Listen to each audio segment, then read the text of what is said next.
Hey everybody, it's me. I'm back. I hope you had a great vacation. I know I did. Seemed a little too long, but oh well, what are you going to do? I'm sure you enjoyed your time away. But now it's time to get back at it. And I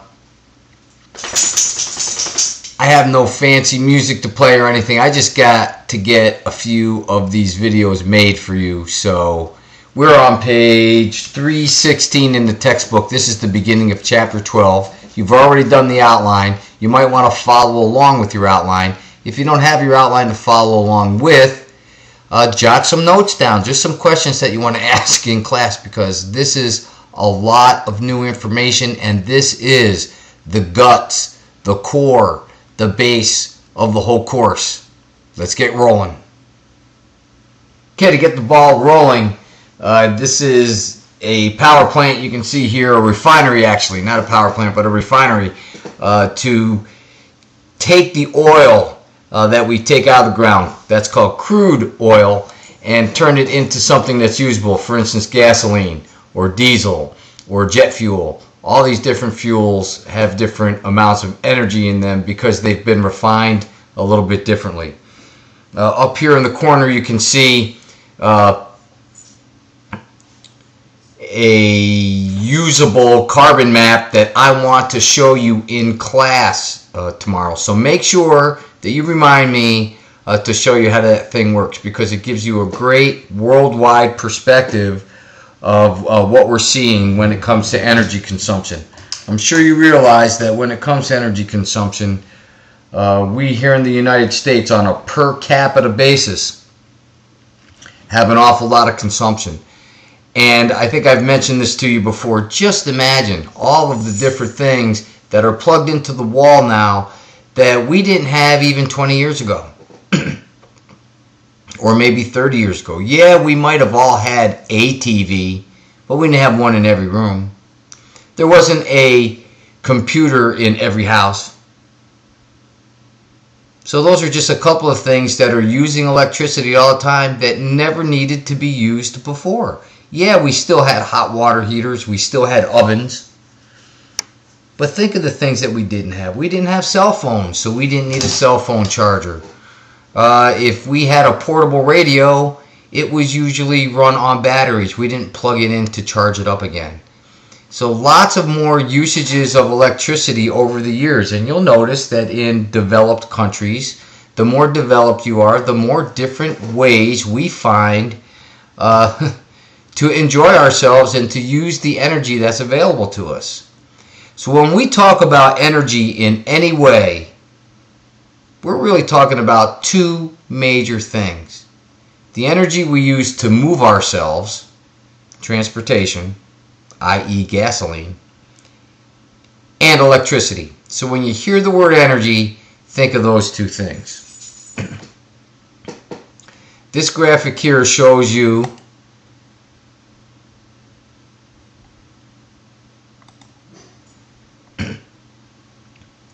This graphic here shows you the sources of energy around the world. Now, there are a couple of prefixes you may not be familiar with. For instance, hexa.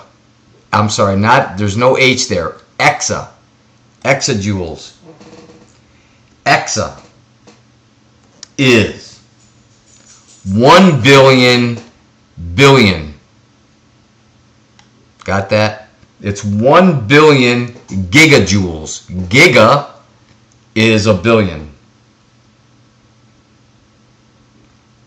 So exa is a billion billion. I'm sorry for this cough that I have. Anyway, I just want you to be familiar with the prefix because you haven't seen it very much in science. We don't usually use such big numbers. Worldwide, you can see that most of the energy that we use is fossil fuels.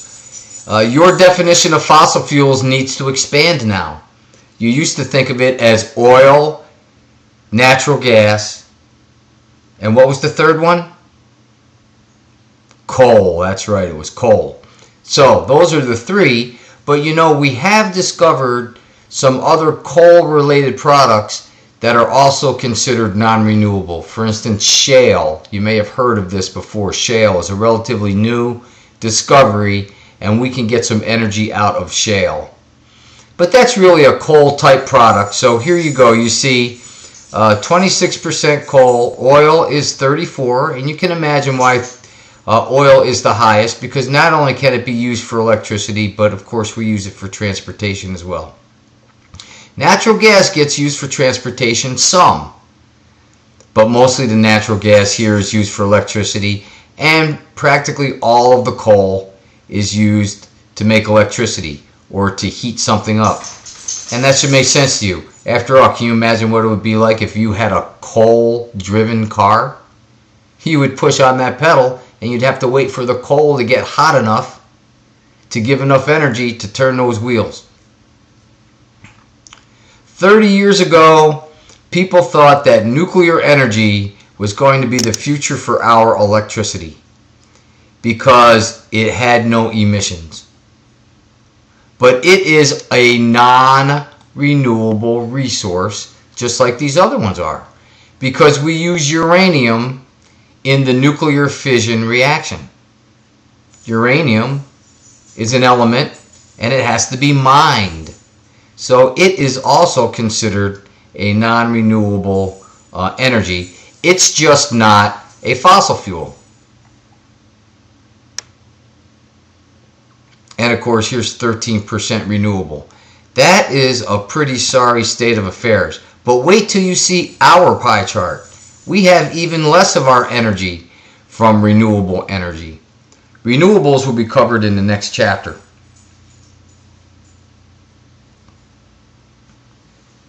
But think hydroelectric, wind, solar, things like that.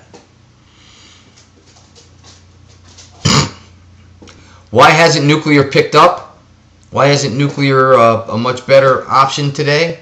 Mainly because of the cost and societal fears, because there have been an accident or two in our history that has really scared the population at hand. The three major nuclear disasters for you to remember are the latest one, which is a couple of years ago when the tsunami hit Japan. We had Chernobyl in Russia. And of course, we had our own almost meltdown in 3 Mile Island, which is Harrisburg, Pennsylvania. We will discuss each one of these in depth in this chapter. In fact, they'll probably end up being their own separate videos each.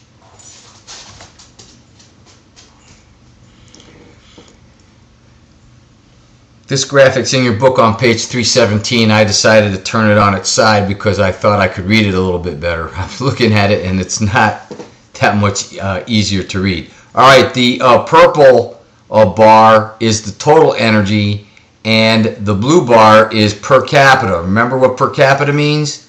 It means per person. So keep that in mind, because, for instance, China may produce almost as much energy as we do, but they have 5 times as many people. So the amount of energy usage that China has starting to catch up to us, but that's because they have so many more people. When you look at it on a per capita basis, you can see we are very, very large when it comes to per capita energy usage. Interesting, Canada doesn't have a whole lot of energy usage because they're a relatively small country, but look at their per person usage is the highest. Why do you think that is? Think about it. Tell me when you come to class. Oh, I'll tell you. No, you tell me. No, I'll tell you. Can't decide. All right, here's how it's going to be.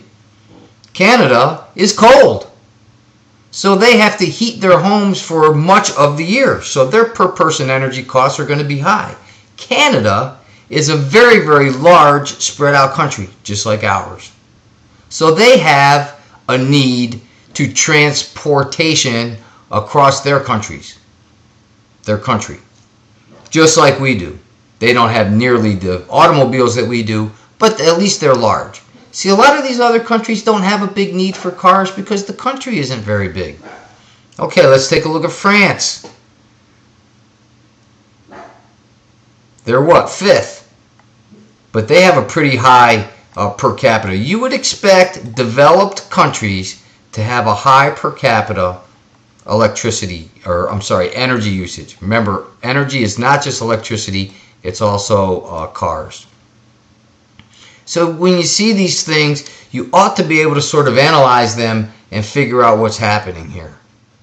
Mexico, pretty large country. I mean, it's very close to us in terms of the number of people. Not very close, but it's in the top 5 worldwide. So that's why their energy usage is like this, and they're a pretty middle of the road now per person. They are considered a developing country, so it's surprising to have such a large usage per person for energy. But you can explain that as well, because they're very close to being a developed country. They are right on our border, and we help to raise them up a lot. And then here are some smaller countries and their per capita usage. Australia's kind of high per capita usage here, even though they don't use all that much energy in total because they don't have a lot of people. The fact is, per person, they are a developed country and they need it. They have a large country for transportation, and they have all 4 seasons, so they need to cool their houses in the summer and warm their houses in the winter. All right, so there you have it. Now, there's one other definition that you need here. Commercial energy sources are those energy sources from which we purchase our energy. You go to the gas station, commercial energy source. You get your electricity from a power plant, commercial energy source. Subsistence energy sources are those that you use yourself. If you had a pot-bellied stove in the middle of the room that helps to heat a room or two, if you're using a fireplace to heat a room, you're not buying any of the energy. It's not commercial, it's subsistence. Of course, in developed countries, we don't have a lot of subsistence energy sources, but in developing countries, they do. They're not hooked up to the grid. They get their heat by starting a fire in their fireplace at home. That's called subsistence energy.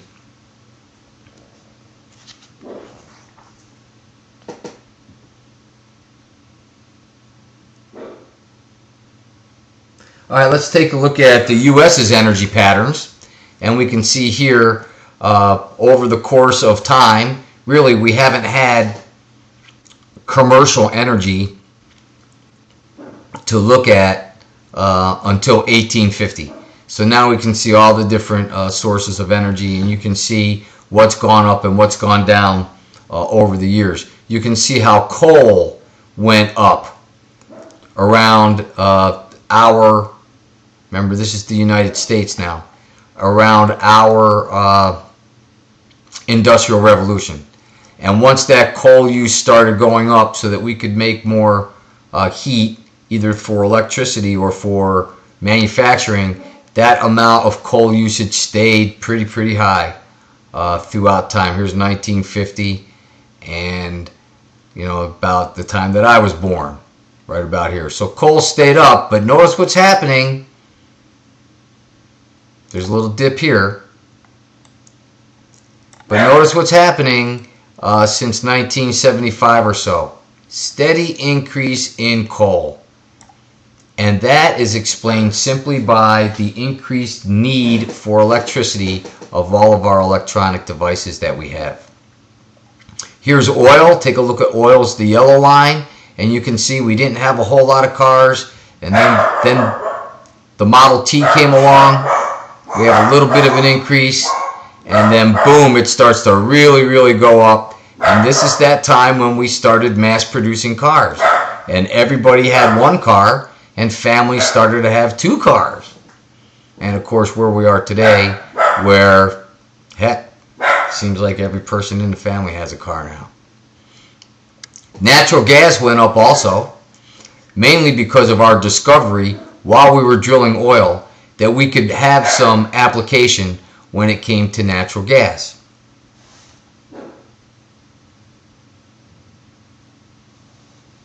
So we started using natural gas. We started piping it in the cities, and we started piping it to all the houses up north. And so natural gas became a very popular energy source for heating your home. Not so much for electricity, but for heating your home. Today, we're starting to find more and more new uses for natural gas. Why this dip in natural gas here? Best guess that I can tell you is regulations went into place that made it harder for companies to access natural gas, and we had a new energy source come on the block. Nuclear.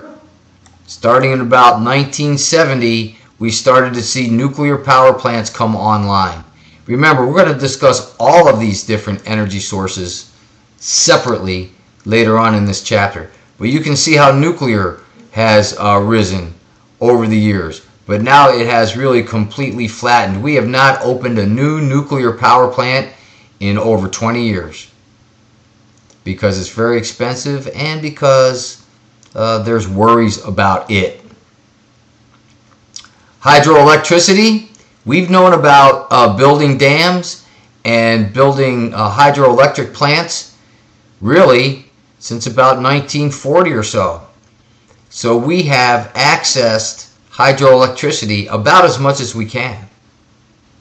Remember, you can only have hydroelectric where there's a waterfall. We build a dam in its place. So there's not a lot of new dams being built for hydroelectric power. So that line is staying pretty straight. So what's on the uptick? Nuclear, not so much. But oil, coal, and natural gas. Those are the things that are really heavily being used here in the U.S. You can look at it another way. You can look at the energy going in versus the energy coming out. And here's where we can start to see drastically shown in the diagram here how we import. Now remember, this is that number again, exajoules. Billion joules, exajoules. So this is not percents here, these numbers. These are numbers of exajoules. But you can almost think of it, as a percent, because what goes into our system, the amount we use is about 113 exajoules. Goes in. But remember the second law of thermodynamics? How much comes out? Only 105. And that's because the difference, that 8 exajoules, is lost as heat. Alright, so here's the coal, natural gas, and here's our imports. So mostly petroleum. We don't need to import coal. We have all the coal we need. It's hard to import natural gas because it's a gas, and so it requires pipelines, so we don't usually have a lot of pipelines going across oceans. So all the natural gas is really ours. Now, you have heard talk of us taking some natural gas from Canada, but most of the natural gas is ours. But here's our own domestic oil production. Nuclear is about 9 exas, and energy is about 7. This 35 exajoules, 35 to the 113, is about 30% of our energy.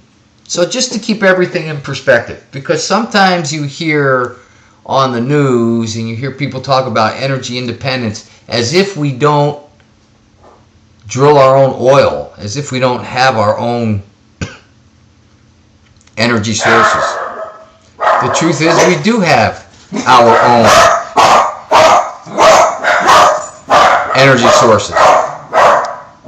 And we drill our own oil. This is only about 30% of the oil that we use. That's still significant, And especially when you have to get that energy from some people that you don't necessarily trust. For instance, in the Middle East. What else do I need to tell you about this chart? Okay, you can see what comes out of it at the end of the line then. The 105 breaks out like this. Industry, commercial usage, that's of course really transportation for goods and services. Residential, of course, is your houses, electricity, and transportation is you and me driving around to and from work. So that's a kind of a good breakdown for you of all the different energy that we use. And I think that's going to be, oh wait, nope. We've got one more pie chart here. I just wanted you to see our energy pie chart versus the world one. Remember, I showed you this world energy consumption a little while ago. And it is pretty much the same, you have to admit. Don't get confused here. You can see, for instance, natural gas and coal are swapped on this one. But I think it's just, I think probably the most interesting thing to see here is we are a higher percentage of our energy is nuclear than worldwide. That's kind of interesting. France gets almost all of its electricity from nuclear power. But we do get some. But also notice here that we, the technological leader of the world, only get about 7% of our energy from renewables, and worldwide it's a lot better than we have. You know, natural gas and coal kind of flip-flop a little bit. You know, the rest of these are pretty much the same as it relates to a percentage.